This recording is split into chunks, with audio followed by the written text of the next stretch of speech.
When people think of a realistic homeschool day, they think of a pretty aesthetic video with all the beautiful curriculum, and that's not what this is. This is a realistic homeschool day. No hustle, no highlight reel, just actually what it looks like in our house, mentally, emotionally, and practically. If you've ever watched homeschool content and thought, why doesn't my day look like that? This video is for you.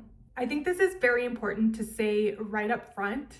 A homeschool day doesn't have to look productive to be effective. And it definitely doesn't have to look calm, peaceful, and beautiful every minute of the day to be successful.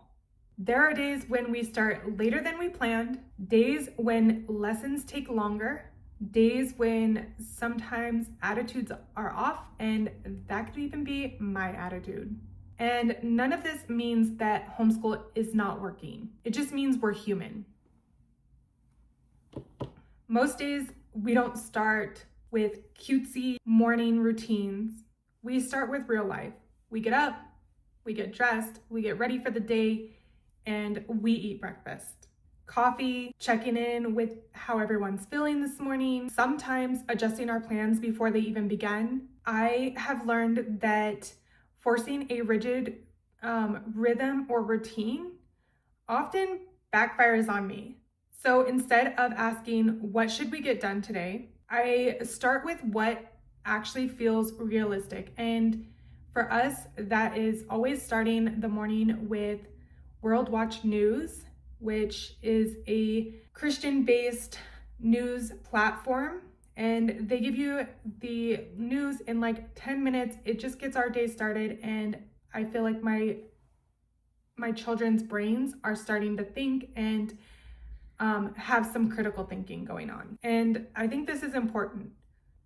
So when you stick with a realistic routine, it helps set the pace for the day. After that, we don't follow a minute by minute schedule. We kind of just do a rhythm or a flow to the day. There are anchors in our day like reading, math, language arts, science, and history. And then there's independent work, but how long they take on a certain subject can change or vary from day to day.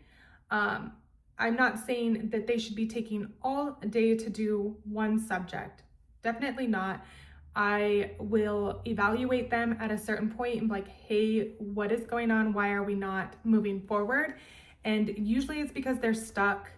I have one child that does not like to ask for help, and they are pretty stubborn in that.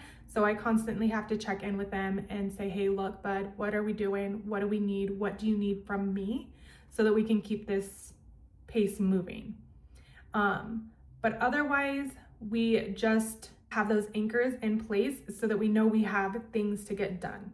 Some days we do more in the morning, and some days we break things up a little bit. It just depends on the energy that is going on in the house. And for the longest time, I felt like I needed to do, or it needed to mimic public school. And so I would fight with my kids every day, like, okay, we got to get this done. You have 1 hour, I'm putting on a timer. But it just, in reality, it didn't work. And a lot of the times they completely shut down on me.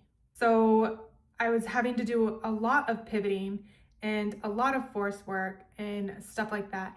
But now that I kind of just go with the flow and I'm like just checking in and seeing how things are going.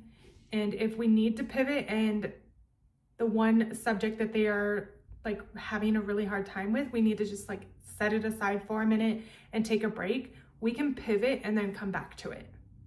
So I'm not going to like force them to finish it right then and there.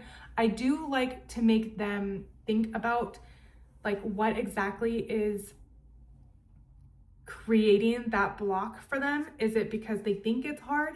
Because usually if they think it's hard, then they make it hard on themselves. And so I'll like take a couple steps back and be like, hey dude, like say it's math or something. I'll be like, okay, let's go back to the beginning and see like what the steps are for this math problem. And just by my child going back and rereading over that, sometimes we can get over that mental block and move forward. Sometimes they're just stuck, they can't get it right now, and to continue to press on that just makes it worse. And so sometimes I'm like, okay, let's put this aside and let's move on to something else. Or I will go through and I will like cross off every other problem for them so that it doesn't feel as overwhelming in their brain. And a lot of the times that pivot will help put us back on track. And one of the biggest things for me was I stopped seeing that as a failure and I started seeing it as flexibility, which is kind of the whole point of homeschooling. What you actually don't see in homeschool videos are all the pauses, the moments that someone needs a break. There are days where the plan changes halfway through. A lot of the times you're not seeing that self-regulation happening behind the scenes. Homeschooling isn't just about academics. It's managing energy, managing expectations, and relationships all at once. Because I know when I was younger, me and my siblings used to fight a lot. And the thing that I love about homeschooling too is that my kids have grown to be so much closer and they have that sibling bond, although they still have their emotions and stuff.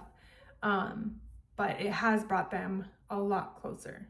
And that's why comparing yourself to someone else's day or homeschool rhythm or routine, or someone else's highlights and reels of their homeschool day, or their picture perfect Pinterest boarded homeschool room, like to the nines with all the little, the poster boards and the clean aesthetic.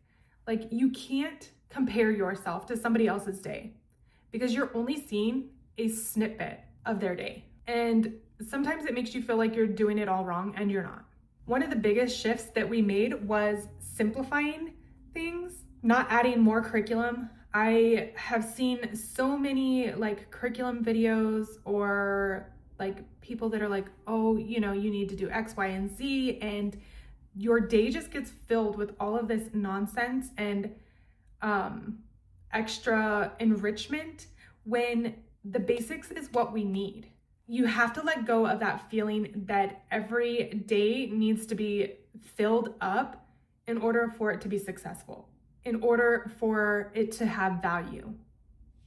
A lot of our best learning has happened through conversations, or while we're just doing normal life together. Like my kids, and this is one of the things that allows us as homeschool parents too, is that we are learning alongside our children, and we know what they are learning. And so we are able to go out into real life and have real life examples with them and have meaningful conversations with them about what they are learning or the interests that they have.